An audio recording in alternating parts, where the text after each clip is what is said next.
Welcome to the first video in the series of how to budget. So what I'm going to do today is I'm going to start going over the first part of how to do your budget. So a lot of people don't know where to start in creating a budget, how to create a budget, or even what they spend every month.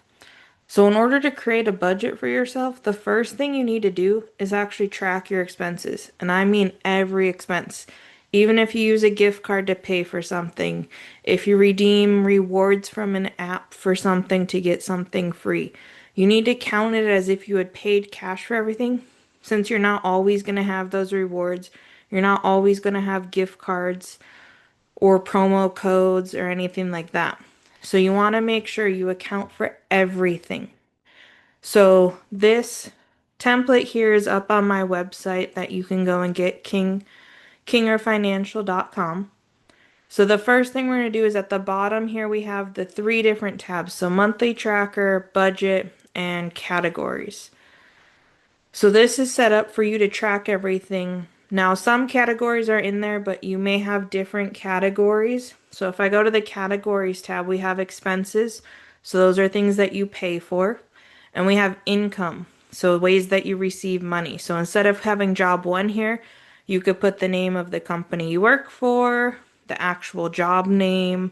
Maybe you have multiple jobs, so you want to put multiple things in there. Maybe you make income a different way through some sort of passive income and you want to put that in there. So you can edit these categories on the categories tab. Just make sure any expenses you put in column A and any income you can put in column B. Along with you can delete them. So let's say you don't have an Amazon Prime account, you can click on Amazon Prime and just hit either backspace or delete on your keyboard and enter and it goes away. And you can add anything on here. So if you have mortgage or rent, whichever one, if you want to change it to just say mortgage or just say rent. You may not have gas for a house. You may have everything running on electricity, so you may not need that. Your water, sewer, trash may be split up instead of as one bill. Maybe you don't go out to eat. Maybe you don't even own a car, so you don't need to keep track of paying for gas every month or car maintenance. If you're renting an apartment, you may not have any sort of house maintenance since the apartment that's usually part of your rent is that the apartment complex does maintenance when it's needed inside of your apartment. So you can add or subtract from these lists as need be. And maybe it's that you don't think of everything and you need to add it when that expense comes. That's fine too. So what you're going to want to do is for an entire month. So you might want to start at the beginning of the month. So like December 1st to December 31st. You want to track all of your expenses. So maybe December 1st is when you have your rent due. So you would put the date. So December 1st, 2025. And then the type is a drop down. So this is going to be an expense since we're paying rent. And then category is also a drop down. And we're going to choose the one there. So I'm going to scroll up to the top where it says mortgage and rent. So this is also why it's important if you don't have some of these, you can get rid of them so that they don't show up in this list. And then I'm going to put the amount. So let's just say I pay $1,500 for my rent and hit enter. So now you're going to have that on the far right, we have our expenses. In our expense category, as we add an expense, we want to add it to our expense category. And that way, at the end of the month, we can see how much total did we spend on that expense. So then let's say on the first, I also get paid from my job. So that's going to be income, and that's going to be job one. And let's say I make $750 on that check. So then under income, I'm going to want to go add that job. And then you're going to fill this out for your whole month. So let's say that I have another income on the 8th. Let's say I get paid weekly. Then I'll put income again from that same job. And again, it's $750.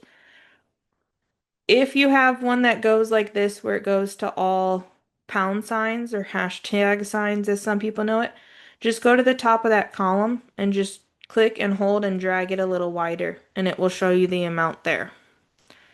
And it's going to add up. So every time you put in that job, it's going to add the amount to that category.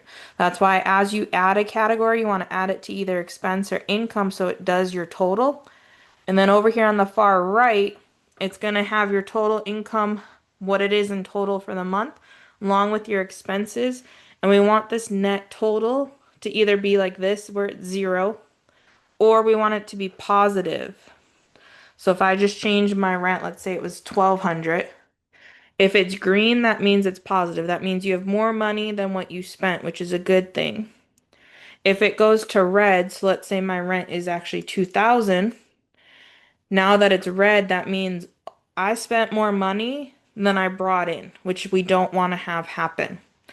So for an entire month, you want to go ahead and track all of your expenses. And then once all these expenses are done, we'll do the second part. So for this first month, just track every single expense that you have. So even if you're charging it to a credit card, if you're charging it to Apple Pay, Samsung Pay, anything you're charging it to, even if you're using like Affirm or any of those other types of payments out there, track every single expense that you made for that month on this spreadsheet and save it so that we can see how much did you spend and in what areas did you spend? Because you may be surprised. You may not realize there are some people that don't realize that they haven't canceled a subscription that they only got for the free trial. So this can also help you find those miscellaneous expenses that you're like, wait, I thought I canceled that, or why am I paying so much for that? Why am I going out to eat so much and paying too much money and out to eat? So go ahead and track all your expenses. Once you have all your expenses tracked for a month, then come back and watch the next video, video 2, to see what we're going to do with that information.